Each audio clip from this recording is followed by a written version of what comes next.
Alhamdulillah, nahmaduhu wa nasta'inuhu wa nastaghfiruh wa nastahdihi wa natubu ilaih wa na'udzu billahi min syururi anfusina wa sayyiati a'malina.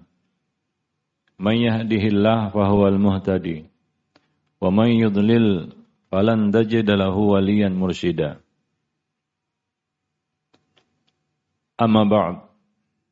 Fa inna ahsanal kalami kalamullah wa khairal hadi hadi Rasulillah sallallahu alaihi wasallam wa syarrul umur muhdatsatuha wa kullu muhdatsatin bid'ah wa kullu bid'atin dhalalah wa kullu dhalalatin finnar. Ma'asyiral muslimin rahimani wa rahimakumullah. Usikum wa nafsi bitaqwallah. Qala ta'ala fi kitabihil majid. Ya ayyuhalladzina amanu taqullaha haqqa tuqatih wa la tamutunna illa wa antum muslimun. Jemaah sidang Jumat yang dimuliakan Allah. Pertama-tama kita bersyukur pada Allah Subhanahu wa taala atas segala nikmat dan karunia yang Allah limpahkan kepada kita semua. Allah masih menjaga kita semua di atas agamanya, di atas sunnah nabinya. Dan itu adalah nikmat paling besar yang Allah berikan kepada kita. Salawat beriring salam tidak lupa kita limpahkan untuk Nabi kita Muhammad sallallahu alaihi wasallam, untuk keluarga beliau, sahabat-sahabat beliau, dan umat beliau sampai hari kemudian. Jemaah sidang Jumat yang dimuliakan Allah. Di dalam surat Al-Fajr, Allah Subhanahu wa taala bersumpah dengan 5 perkara. Wal fajri, wal layalin 'ashr, wasyaf'i wal watr, wal laili idza yasr. Di dalam ayat-ayat ini, Allah Subhanahu wa taala menyebutkan 5 perkara di dalam sumpahnya. Yang pertama adalah demi fajar. Yang kedua demi malam yang 10. Yang ketiga demi genap. Dan yang keempat demi ganjil. Dan yang kelima demi malam yang berlalu, berjalan. Allah Subhanahu wa taala membuka surat Al-Fajr dengan sumpah seperti surat-surat Makkiyah lainnya. Dan Allah Subhanahu wa taala banyak bersumpah dengan menyebut waktu. Seperti wadduha, wal asr, wal asri, wal laili. Itu adalah waktu-waktu yang Allah sebut di dalam sumpah. Termasuk surat Al-Fajr ini. Allah bersumpah demi waktu fajar. Dan tentunya makhluk-makhluk, ciptaan-ciptaan Allah yang Allah sebut di dalam sumpah, itu adalah sesuatu yang agung. Dan Allah Subhanahu wa taala banyak bersumpah dengan menyebut waktu. Salah satu hikmahnya adalah waktu itu adalah perkara yang sangat agung, sangat mahal, yang gak akan bisa dibeli dengan apapun. Dan Allah Subhanahu wa taala mendeklar, la tasubud dahar fa inna ana huwad dahar. Jangan kamu cela masa, waktu. Karena akulah waktu. Itu akulah Allah Subhanahu wa taala yang menjalankan waktu itu, memperjalankan waktu, menciptakan waktu. Dan waktu adalah salah satu makhluk Allah yang sangat agung, sangat mahal. Dan itulah yang Allah berikan kepada kita, sebahagian dari waktu. Karena kita hidup di dunia ada ajal yang tidak akan bisa kita lewati. Dan apabila ajal itu sudah tiba, la yastaqdimuna sa'atan wa la yastakhirun. Tidak akan maju sesaat dan tidak akan mundur sesaat pun. Artinya waktu sudah habis. Artinya Allah Subhanahu wa taala memindahkan kita ke alam yang lain. Waktu di dunia sudah habis. Maka Allah banyak bersumpah demi masa, demi waktu. Waktu asar, waktu duha, waktu fajar, waktu malam. Ini untuk menggugah kita, menyadarkan kita betapa berharganya waktu. Maka kalaulah ada satu perkara yang tidak boleh dibuang-buang, maka perkara itu adalah waktu. Orang yang sangat merugi adalah orang yang suka buang-buang waktu. Dia membuang-buang waktunya, seolah-olah waktu itu adalah perkara yang murah. Perkara yang kecil, sepele. Padahal kita hidup di dunia ini dengan waktu yang Allah berikan kepada kita. Maka terpulang kepada masing-masing. Manusia beruntung atau tidaknya terpulang kepada bagaimana si manusia itu bisa memanfaatkan waktunya. Maka orang yang bisa memanfaatkan waktu dengan baik, dia adalah orang yang paling beruntung. Dan orang yang suka membuang-buang waktunya, orang yang suka menyia-nyiakan waktunya adalah orang yang paling merugi. Oleh karena itu Allah mengatakan dalam surat Al-Asr, yang mana surat itu Allah buka juga dengan sumpah demi waktu. Wal asr, demi waktu asar. Innal insana lafi khusr. Sesungguhnya manusia dalam kerugian dengan waktu yang Allah berikan kepada mereka. Di sini juga Allah bersumpah demi fajar. Demi waktu fajar. Waktu fajar itulah waktu peralihan dari malam ke siang. Diiringi dengan terbitnya fajar. Kemudian diakhiri dengan terbitnya matahari. Itulah waktu fajar. Waktu yang Nabi SAW berdoa untuk umatnya. Allahumma barik li ummati fi bukuriha. Ya Allah, berkahilah umatku pada waktu subuhnya. Jadi ini adalah waktu yang utama. Yang tidak boleh kita lewatkan dengan sia-sia. Misalnya, sebagian orang menghabiskan waktu utama ini, waktu fajar ini dengan tidur. Selepas sholat subuh, dia pun pergi tidur. Para ulama, di antaranya Ibnul Qayyim menyebutkan bahwa salah satu perkara yang makruh, makruh adalah tidur pagi. Karena Nabi mendoakan umatnya di pagi harinya. Burika li ummati fi bukuriha. Diberkati umatku pada waktu paginya. Maksud pagi di sini adalah waktu subuh. Yaitu setelah terbit fajar. Sampai terbitnya matahari. Maka jangan lewatkan waktu tersebut untuk beribadah. Maka ada di sana ibadah-ibadah yang dianjurkan untuk kita lakukan. Di antaranya adalah zikir pagi dan petang. Waktunya itu adalah setelah sholat subuh sampai syuruk. Kemudian duduk di tempat sholat sampai matahari terbit. Yang ditutup dengan mengerjakan sholat isyraq 2 rakaat. Yang mana keutamaannya seperti mengerjakan ibadah umrah sempurna.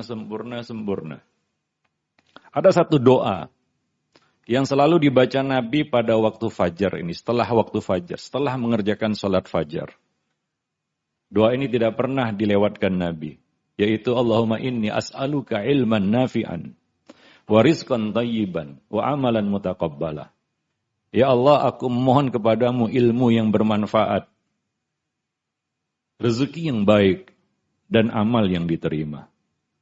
Nabi memohon kepada Allah 3 perkara ini untuk membuka hari, yaitu ilmu yang bermanfaat,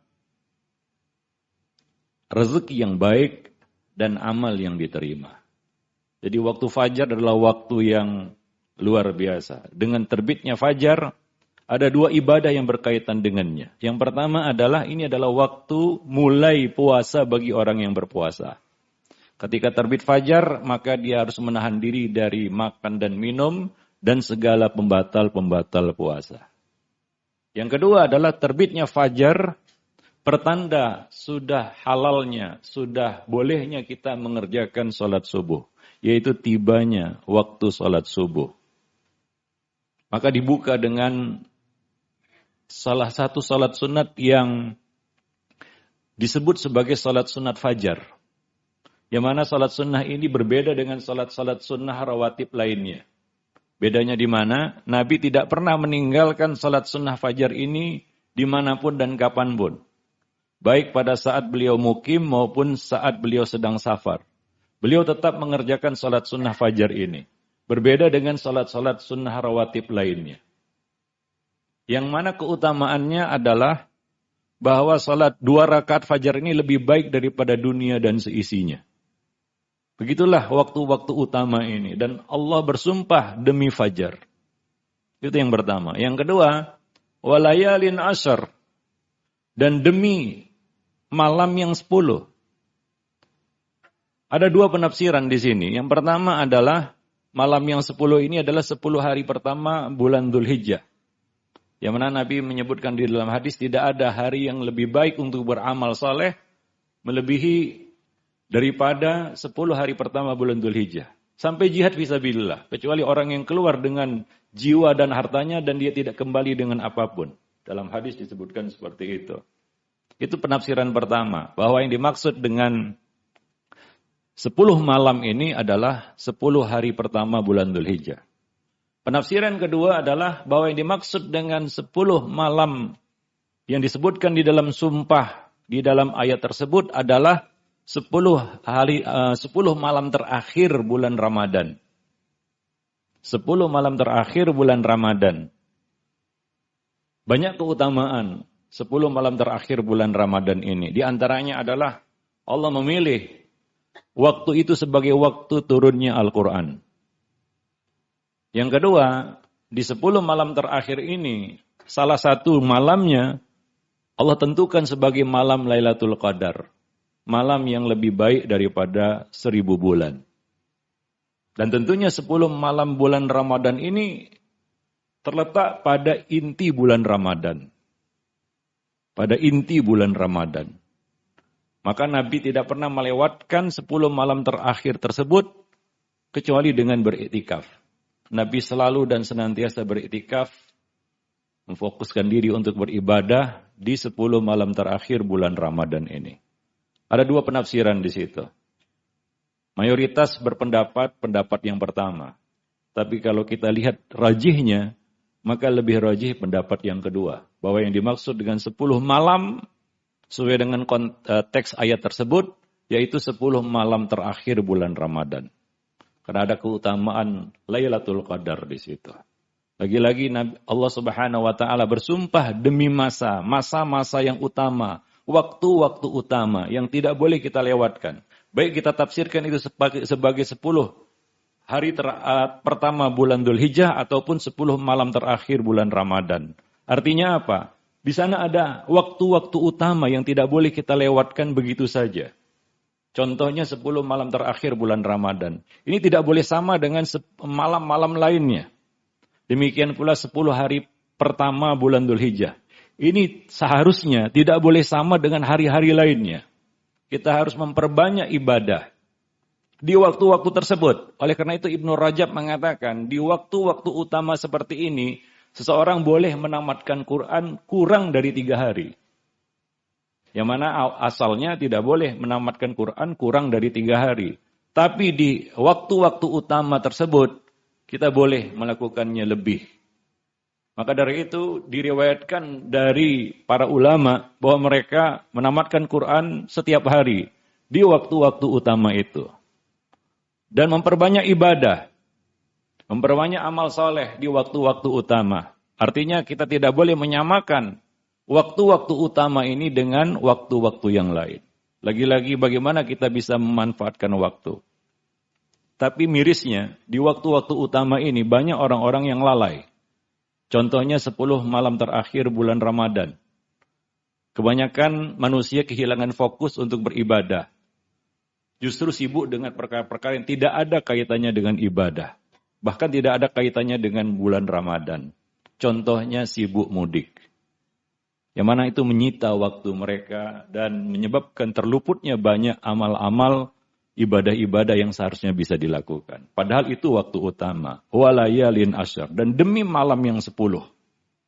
Kemudian Allah bersumpah wasyaf'i wal watar, demi genap dan ganjil. Apa maksudnya ini? Para ulama menyebutkan maksudnya adalah dengan asy-syafa', genap adalah seluruh makhluk. Karena Allah Subhanahu wa taala menciptakan makhluk itu zaujaini, berpasang-pasangan.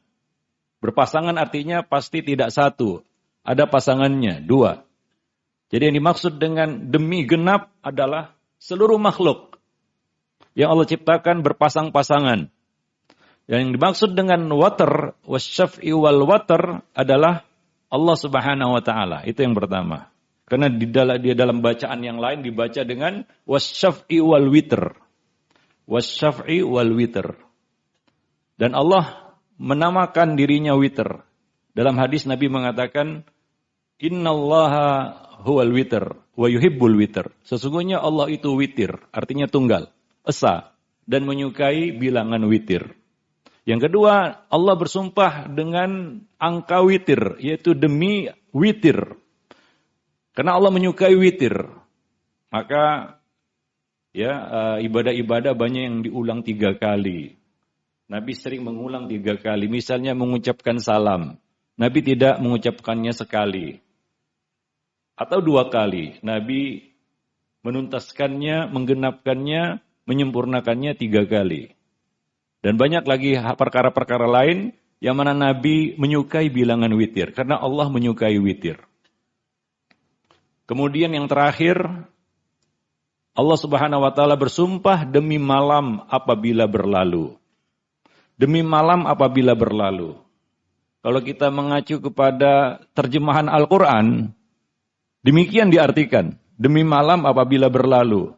Mungkin yang langsung kita pahami adalah demi malam apabila malam itu pergi. Ternyata bukan itu maksudnya. Maksudnya adalah demi malam apabila malam itu berjalan. Melalui kita. Malam itu melalui kita. Melewati kita malam itu. Karena kata-kata yasr di dalam bahasa Arab berasal dari kata as-sari. Artinya berjalan di malam hari. Artinya malam itu berjalan. Dikinayahkan, dikiaskan sebagai sesuatu yang berjalan melewati kita. Artinya apa? Waktu malam itu adalah waktu yang utama. Waktu malam adalah waktu yang utama. Maka Allah lagi-lagi bersumpah dengan menyebut masa. Fa'tabiru ya ulin nuha.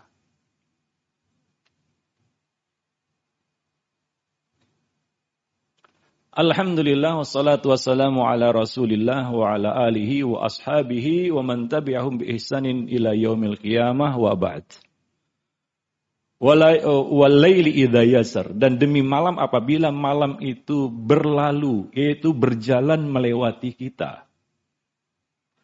Maka tergantung kepada setiap orang yang dilewati malam. Bagaimana dia menyikapinya? Apakah dia berdiam diri? Atau menghabiskan waktu malamnya dengan tidur sampai pagi? Atau dia gunakan bagian dari malam untuk beribadah? Maka di dalam hadis, Nabi menyebutkan tentang keutamaan waktu malam yang tidak ada pada waktu siang. Yaitu apa? Turunnya Allah ke langit dunia di sepertiga malam terakhir. Ini tidak terjadi pada siang hari. Ini hanya terjadi pada malam hari. Maka Allah bersumpah demi malam apabila malam itu berlalu berjalan melewati kita. Ada yang membiarkannya begitu saja. Ada yang benar-benar memanfaatkan waktu malam itu. Dalam hadis Nabi menyebutkan bahwa Allah turun ke langit dunia di sepertiga akhir malam. Untuk apa? Untuk menantang hamba-hambanya. Siapakah di antara may yas'aluni fa'utihi? Siapakah yang mau meminta kepadaku, aku beri permintaannya. May yad'uni fa'astajibu lahu. Siapa yang mau berdoa kepadaku, aku kabulkan doanya. Wa may yastaghfiru li fa'aghfiru lahu, dan siapa yang mau minta ampun kepada aku, niscaya aku akan ampuni dia. Dan itu terjadi pada sepertiga akhir malam. Pada sepertiga akhir malam Allah turun ke langit dunia dan melihat hamba-hambanya, siapakah di antara hamba-hamba itu yang mempergunakan waktu malamnya. Wabil asharihum yastaghfirun. Dan pada waktu sahur, itulah waktu menjelang terbitnya fajar. Sepertiga akhir malam. Kalau malam kita pagi 3, ya, maka mungkin dari jam 2 ke atas. Sampai terbit fajar. Itulah waktu di mana Allah turun ke langit dunia. Maka semua terpulang kepada hamba. Ada yang hamba pulas tertidur pada masa-masa itu. Dia melewatkan waktu utama. Dia rugi. Dan ada hamba yang bangun. Berdiri mengerjakan sholat. Berdoa kepada Allah Subhanahu wa ta'ala. Itu adalah waktu yang paling utama. Paling baik untuk berdoa kepada Allah Subhanahu wa ta'ala. Tapi bagaimana jika hamba itu melewatkan waktu itu dengan tidur pulas? Yang mana Nabi mengatakan telinganya dikencingi syaitan. Syaitan tidur di rongga hidungnya sehingga dia tidak bangun hingga pagi. Bahkan kadang-kadang adzan subuh pun tidak cukup kuat untuk membangunkan dirinya. Betapa ruginya hamba itu melewatkan waktu-waktu utama tersebut. Maka para jemaah kaum muslimin yang dimuliakan Allah. Di dalam surat Al-Fajr ini Allah bersumpah dengan waktu-waktu yang utama. Agar kita bisa memanfaatkan waktu. Terutama waktu utama. Kalaulah kita melewatkan waktu-waktu yang banyak, waktu-waktu biasa, ya mungkinlah. Artinya apa? Rugi tapi tidak sangat rugi. Tapi kalau kita melewatkan waktu utama, itu adalah kerugian di atas kerugian. Kerugian yang 2 kali lipat. Kita melewatkan sesuatu yang utama. Kalaulah kita melewatkan waktu-waktu yang biasa, ya itulah dia kebiasaan kita. Suka buang-buang waktu. Tapi ketika kita melewatkan waktu utama, itu adalah kerugian yang lebih besar lagi. Maka dari itu, ya ini adalah satu faedah kita mengupas Al-Quran itu. Mengkaji Al-Quran itu bukan hanya sekedar membacanya. Mungkin kita sering membaca surat Al-Fajr ini. Tapi kita mungkin kurang mendalaminya. Hingga kita tidak bisa mengambil faedah dari ayat-ayat tersebut. Jemaah yang dimuliakan Allah, mudah-mudahan faedah ini bermanfaat bagi kita semua. Innallaha malaikatahu yusalluna 'alan nabi, ya ayyuhalladzina amanu shallu 'alaihi wa sallimu taslima. Allahumma shalli 'ala Muhammad wa 'ala ali Muhammad kama shallaita 'ala Ibrahim wa 'ala ali Ibrahim innaka Hamidum Majid. Allahumma barik 'ala Muhammad wa 'ala ali Muhammad kama barakta 'ala Ibrahim wa 'ala ali Ibrahim innaka Hamidum Majid. Allahumma ighfir lil muslimina wal muslimat, wal mu'minina wal mu'minat, al ahya'i minhum wal amwat, innaka sami'un qaribun mujibud da'awati ya qadiyal hajat. Rabbana zalamna anfusana wa illam taghfir lana wa tarhamna lanakunanna minal khasirin. Rabbana afrigh alaina sabran wa tawaffana muslimin. Rabbana hab lana min azwajina wa dzurriyyatina qurrata a'yun waj'alna lil muttaqina imama. Allahumma inna nas'alukal huda wat tuqa wal afafa wal ghina. Allahumma inna nas'alukal jannah wa na'udzubika minan nar. Allahumma inna nas'alukal husnal khatimah wa na'udzubika min su'il khatimah. Allahumma kfina bihalalika an haramika waghdina bi fadlika amman siwak. Rabbana atina fid dunya hasanah wa fil akhirati hasanah wa qina adzabannar. Ibadallah rahimakumullah. Innal ya'muru bil adli wal ihsan wa ita'idil qurba wa yanha 'anil fahsya'i wal munkari wal baghi. Ya'idukum la'allakum tadhakkarun. Wa la dzikrullahi akbar. Wallahu ya'lamu ma tasnaun wa aqimis shalah.